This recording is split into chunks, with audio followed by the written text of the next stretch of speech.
Over 3,500 operators never climbed down from their Massey Ferguson 65. It was marketed as the reliability champion, proven, powerful, unbreakable. Instead, it became a killing machine. And the shocking part? It wasn't even close to being the most dangerous tractor ever manufactured. Here are the 10 deadliest tractors ever built. Number 10. Allis Chalmers D17. The D17 appeared perfect for mid-sized operations. Powerful, dependable, and straightforward enough that any mechanic could maintain it. Sales rooms cleared them out fast in the early 60s. Expanding farmers loved them, and first-generation tractor owners trusted the Allis Chalmers reputation. It managed heavy tillage better than anything else in its category. The power steering made long days bearable. Snap coupler hitches let you swap implements in minutes. Allis Chalmers promoted it as the workhorse that never quits. But here's where things turn deadly. The fuel tank mounts directly above the engine. No heat shield, no insulation. Run it hard on a summer day and the gasoline heats to near flash point. Add vibration that cracks the fuel lines and you've got a rolling bomb. Fuel drips onto exhaust manifolds heated to 800 degrees. Not slowly where you'd smell it, instantly. One moment you're plowing, the next you're inside an inferno. No fire suppression and absolutely no escape time. Nothing between you and flames that reach 2,000 degrees. The operator keeps working, the engine keeps running, and you're trapped in a metal cage surrounded by fire. 23 farmers burned to death in Illinois alone when their fuel systems failed. Dealerships started stocking fire extinguishers by the dozen. Mechanics knew about the danger by 1963, but they kept selling them regardless. Allis Chalmers used rubber fuel lines where they needed steel ones. Saved maybe 75 cents per tractor, but ended dozens of lives. Number 9. Kubota L3010. Every hobby farmer learned equipment basics on an L3010. If you worked a small acreage in the Ninties, you operated one. They're still common. Classified ads, farm dispersals, weekend properties. Kubota manufactured them from 1993 to 2002. 3-cylinder diesel, hydrostatic transmission, Category 1 hitch. Everything part-time farmers wanted in a compact tractor. The L3010 meant you were serious about your land and had invested enough to buy Japanese quality. Farmers handed them down through families. Parents trusted them with teenage children. The L3010 was more than machinery. It was an entry point into agriculture. What most operators don't realize is the hydrostatic transmission can't handle side loads. The system operates at 3,000 psi with components designed for only forward and reverse forces. Apply side pressure during a turn, and the housing splits, not gradually with warning signs, catastrophically. When it fails, that hydraulic fluid doesn't simply drain. It becomes a pressurized spray capable of severing arteries, penetrating organs, and destroying tissue. One operator in Oregon turned on a hillside. Transmission fluid shot into his leg through what appeared like a scratch. 2 days later, they removed his leg below the knee. The fluid had destroyed everything it contacted inside his thigh. Add in a mid-mount mower deck that spins at 3,600 RPM with blades that shatter after hitting rocks, and you've got a machine that injured more hobby farmers than any other compact tractor model. Blade fragments, belt pieces, pulley chunks, anything that broke became shrapnel traveling at lethal speeds. No protective screens, no deflector shields, just 3,600 revolutions per minute of uncontrolled destruction. OSHA documented 1,247 injuries from L3010s between 1995 and 2005. Most were hydraulic injuries or projectile impacts. Kubota's solution was multilingual warning decals. Number 8. New Holland T7030. The T7030 was the premium farm workhorse through the 2000s. Italian styling, competitive pricing, and dealer support nationwide. It appeared modern compared to dated American designs. Financial institutions approved financing without hesitation. The New Holland brand signified innovation, and maintenance costs were reasonable because the design seemed straightforward. Mid-sized farmers purchased them as their primary power unit, trusting European engineering to ensure their safety. Here's the fatal flaw. The 3-point hitch uses electronic draft control with sensors that fail in dust. That's not a problem on pavement. That's catastrophic in field conditions. The system thinks the implement is hitting resistance when it's just covered in dirt, so it raises the hitch to compensate. Except you're not hitting anything. You're driving normally, and suddenly your plow is 3 feet in the air, and the tractor's front end is lifting off the ground. Physics doesn't forgive confusion. The computer tries to help, the hydraulics respond, and the weight distribution shifts beyond the tipping point. Farmers described it as the unpredictable killer. It operated perfectly until it ended you. Steering functioned normally. Engine ran smoothly. Everything appeared routine until the instant you understood you were flipping. The rollover occurred in phases. First came a gradual lift that seemed manageable, then the moment where recovery became impossible, then 14,500 pounds crushing down on top of you. Most operators had maybe 1 second to comprehend they were about to be killed. One dealer in Iowa refused to stock them after 2 rollover fatalities in 4 months. Both veteran farmers, both on terrain they'd worked for decades. Both dead because electronics eventually malfunctioned. The families pursued legal action, but New Holland's attorneys referenced the operator manual. Do not operate in dusty conditions without regular sensor cleaning. The electronic safety system killed people to increase convenience. Number 7. Deutz Fahr Agrotron 6190. The Agrotron 6190 was designed for operations going commercial. 190 horsepower, continuously variable transmission, sufficient capability to handle any implement. This was serious farming machinery for serious production. Deutz Fahr marketed them to farmers modernizing their operations. More efficiency meant faster work. Faster work meant reduced expenses. Reduced expenses meant increased margins. The economics made sense on spreadsheets. The cab featured every amenity: genuine climate control, actual suspension seating, controls that responded precisely. After years of basic tractors, the Agrotron felt like operating luxury equipment. Everything about the 6190 communicated professional machinery built by engineers who understood modern agriculture. Here's where it becomes nightmare fuel. All that horsepower connects through a CVT system that overheats under continuous load, not gradually or with warning lights, catastrophically. The belt system has no thermal protection. When something demands sustained power, the heat has nowhere to dissipate. Catch a heavy clay patch or pull through thick residue. The transmission temperature spikes and the belts disintegrate. The failure sound is deafening enough to cause permanent hearing loss. Transmission fluid ignites at 450 degrees. The housing melts and metal fragments spray everywhere. But the real danger is the cooling system design.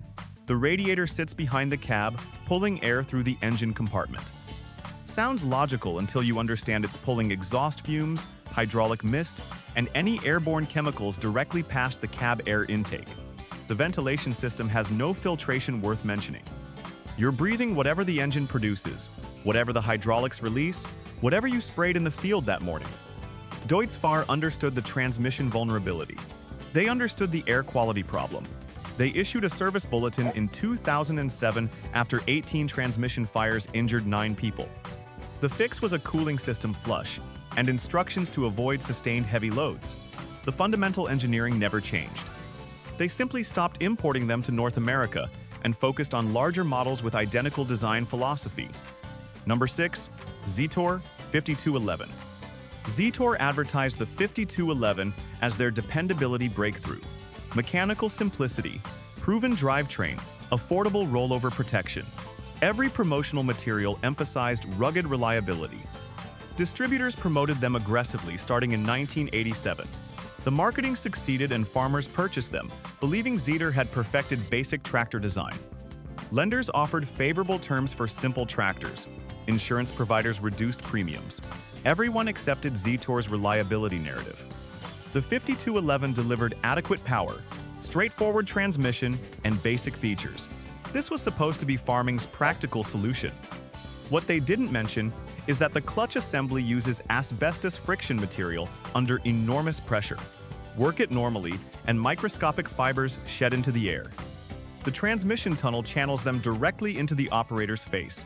No ventilation and no protection, just constant exposure to a known carcinogen. But that's not what killed operators immediately. The steering box bolts to a bracket that cracks under stress. Not might crack, always cracks. After 600 hours, metal fatigue wins. The bracket fails and steering control disappears without warning.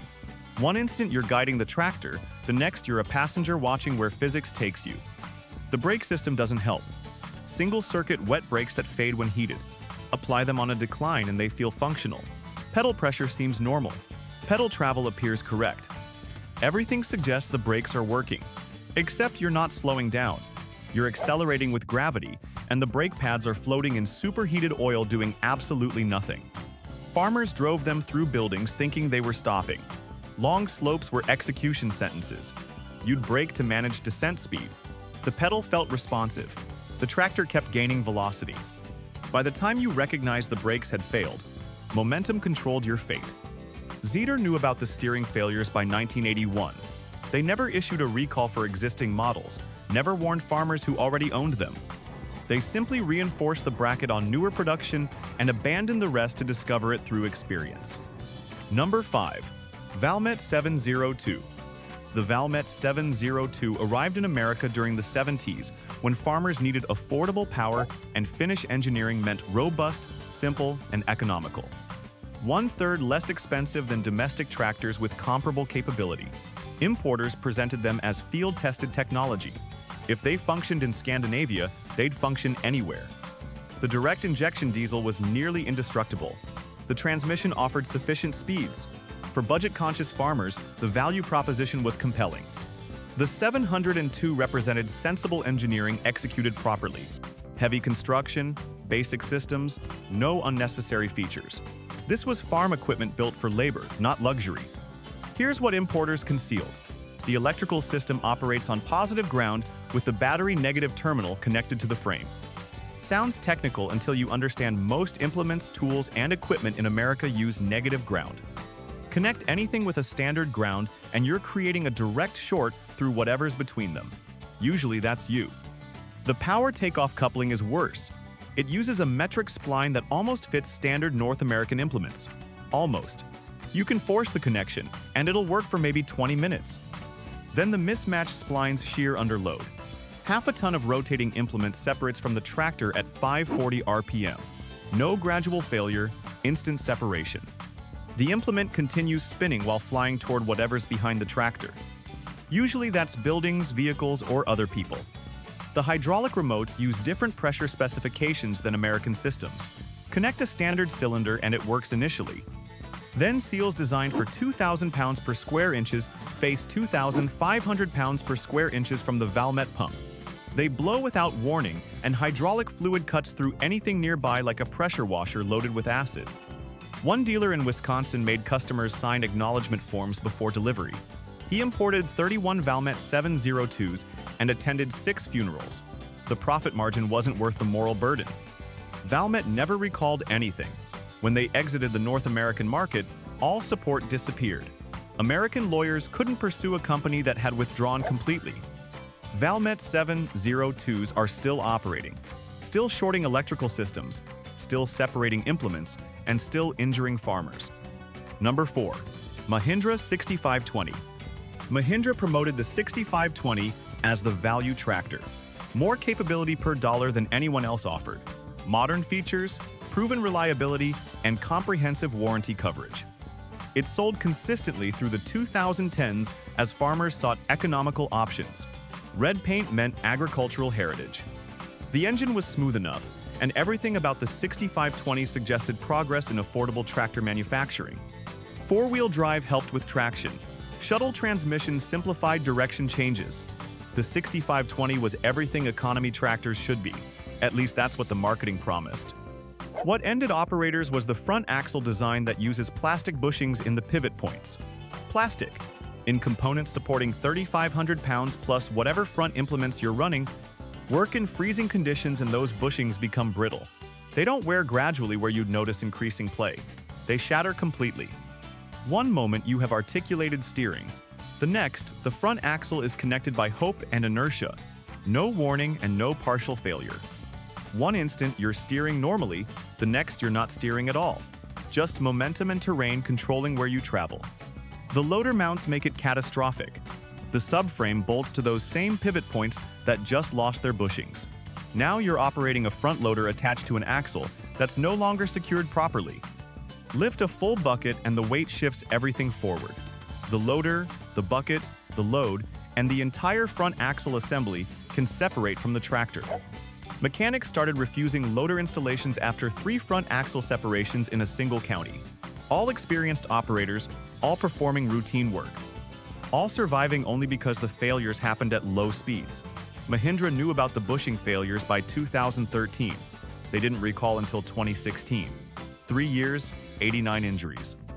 They termed it acceptable performance variation. Internal communications showed engineers recommended metal bushings in 2012. Management refused due to cost implications. The economy tractor injured people to maintain price points.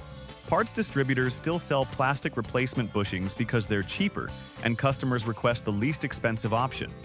The engineering flaw that should have ended production instead became a recurring revenue stream through replacement parts. Number 3. Landini 8860.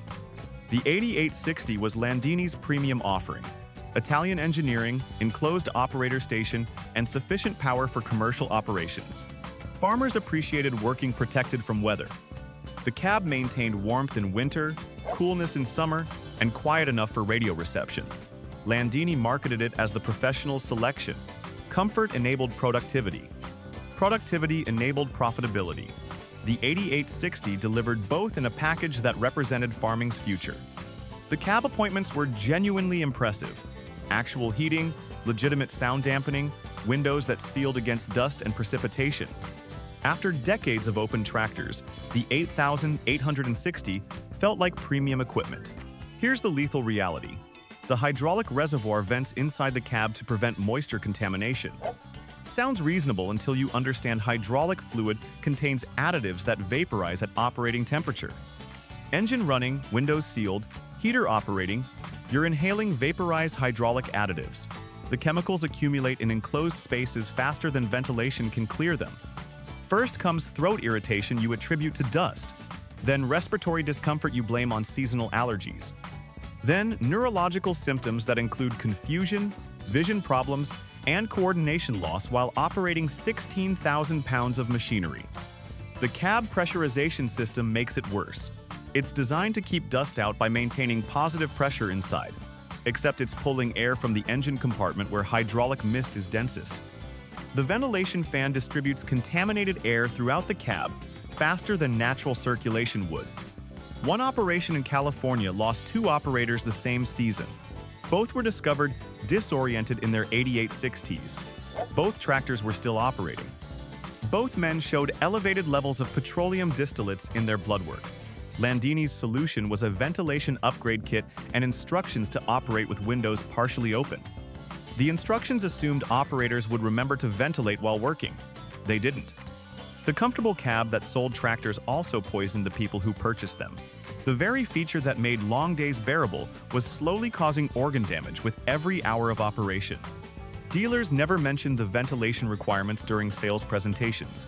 They emphasized comfort and weather protection while omitting the part about needing fresh air to avoid chemical exposure.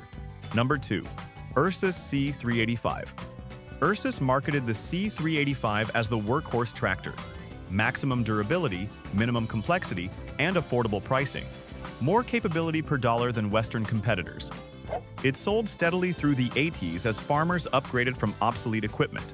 Green paint meant Eastern European reliability.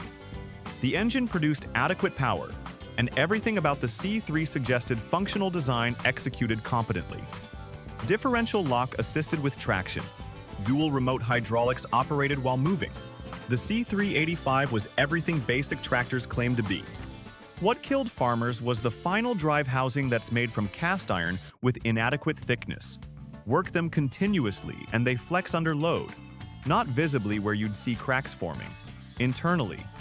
Microscopic fractures spread through the metal until structural integrity disappears. The failure happens instantaneously. You're turning normally and the final drive housing shatters. Gear oil sprays everywhere. The axle loses all connection to the drivetrain. One rear wheel stops completely. The other continues at full power. The resulting spin is violent enough to throw operators from the seat. No time to react, no emergency brake, just rotational force that's impossible to resist. The trajectory depends on speed and terrain. At walking pace on flat ground, you might only get thrown clear. At working speed on any slope, you're getting launched into whatever's nearby. The tractor continues spinning until it runs out of fuel or destroys itself completely, usually both. Farmers bought them believing Eastern European engineering meant overbuilt construction. They thought massive castings meant strength. They trusted that something this heavy couldn't possibly fail. The housing looked substantial enough to support twice the tractor's weight. Physics doesn't care about appearances or assumptions or how solid something looks. Molecular structure matters, and the C385 final drives were cast from iron that was fundamentally inadequate for the stresses involved. In 1987, Ursus switched to ductile iron housings with increased thickness, but they never issued a recall on existing models, never warned the farmers who already owned them. They simply made newer ones better, and abandoned the rest to learn through catastrophic failure. Repair shops kept final drive housings in inventory because failures were expected, not exceptional. That's not a parts supply chain. That's acknowledgement of known defects. The worst element? People still believe C385s are safe because they're simple and proven. Simple doesn't mean reliable. Proven doesn't mean protective, and affordable can cost everything. That's exactly what 412 farmers believed before their final drives taught them metallurgy the hard way. But none of these, not the Polish disaster, not the Italian poison chamber, not even the Indian economy gamble, approaches the deadliest tractor ever manufactured. Number 1. Ford 8 Newtons. More farmers died operating Ford 8 Newtons tractors than all other models combined globally. And here's what makes it tragic. It delivered exactly what Ford advertised: the universal tractor, and the users died. Henry Ford wanted to mechanize small farming like he mechanized transportation. Manufacture tractors affordably enough for everyone. The three-point hitch was transformational. Ford's manufacturing efficiency made it accessible. They sold 524,000 units between 1947 and 1952.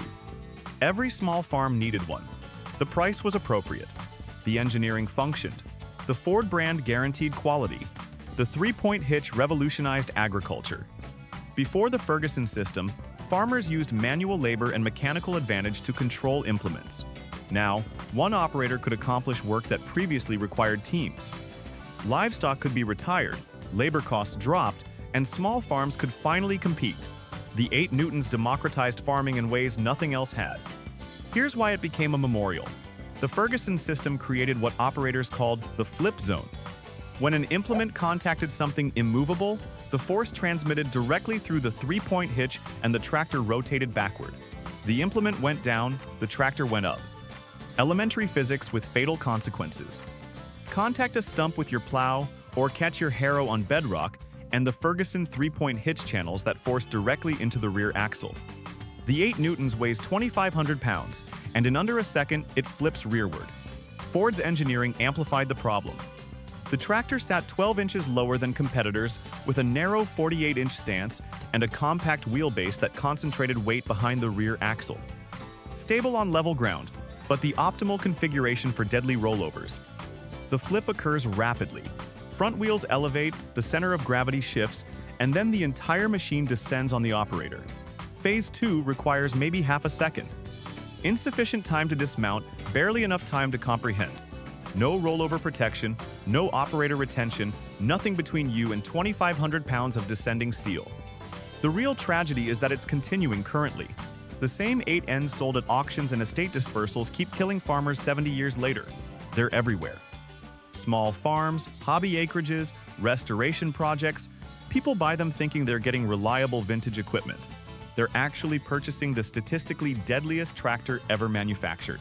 Ford corrected the design in 1952, but never recalled existing models. No warnings, no retrofit programs, just continued fatalities. The company knew about the rollover problem by 1949. Internal documents show engineers proposed weighted front ends and lower hitch points. Management rejected both due to cost increases. The people's tractor killed people to maintain profit margins. The worst aspect: people currently believe 8 ends are safe because they're simple and proven. Straightforward doesn't mean safe. Proven doesn't mean protective, and affordable can cost everything. That's exactly what 2,000 farmers thought before their tractors demonstrated physics the fatal way.